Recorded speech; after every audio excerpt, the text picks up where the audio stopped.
I love you too. Welcome back. If you have a question or a comment for Trevor or his dad, Frank, give us a call now. 578-1000, the number.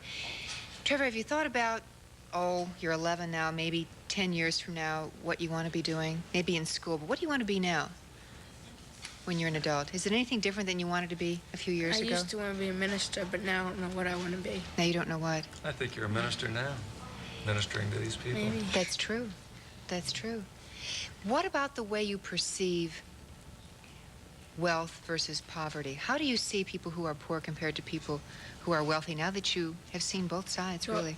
They really aren't any different except for they don't have a home or as much money.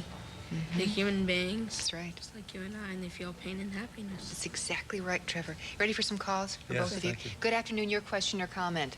I'm very proud of Trevor and his dad. I'm originally from the Philadelphia area. I now live in Medina, Ohio. I think what they're doing is wonderful, and I just wanted to congratulate them. Thank you. Yes. Thank you very Boy, we much. applaud that and agree wholeheartedly. Your question or comment? I'm wondering if this is just a religious belief or if this is just a personal belief. Well, it's... Well, I think, and Trevor, I think, agrees that the Lord has a good deal to do with this. I step aside, and Trevor appears to be stepping aside and letting some spiritual thing happen every night. It's more of a spiritual exchange than a tangible blanket and coffee and a meal exchange. Have you always been a religious family? I would like to think that I was, but in reality, I guess I wasn't as religious as I am now. Seeing this every night has given new meaning to my life. I would think so. Have your wife and you changed as a result of this? Yes, we're closer now, I think, than we were before. Yeah. Trevor has brought together the people that are doing very well and the people that have nothing. And he's also bridged a gap between the young and the old. Yeah. It's really wonderful. One more call, and then you have a letter you want to share with us. Good afternoon. Your question or comment?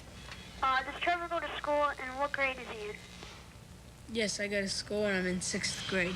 All right. Now, what about this letter that you brought along, Frank? Yeah, this was left in the back of our van one night. We go around to serve at the back. It was left in the front seat.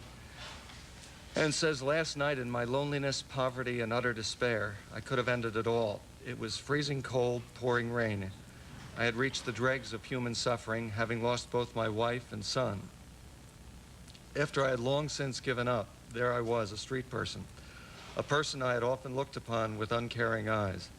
And suddenly there in front of me stood a little boy, a boy with a face of spring who gave me a respectful, 'Here, sir, I have a blanket for you.' He had given me more than a blanket. He gave me new hope. I could not keep back the tears. I fell in love with that little boy named Trevor, and at the same time, I fell in love again with life." These people are articulate people. They're Yes. good, and they have Yes. feelings just like Yes. anyone else. Boy, that certainly is true. I hope it'll wake a lot of people up who maybe kind of ignore that feeling. As a matter of fact, if you would like to have more information in the Live on 5 office, we have an address for you where you can get in touch with Trevor. Actually, there it is on the screen, with Trevor or his dad for more information.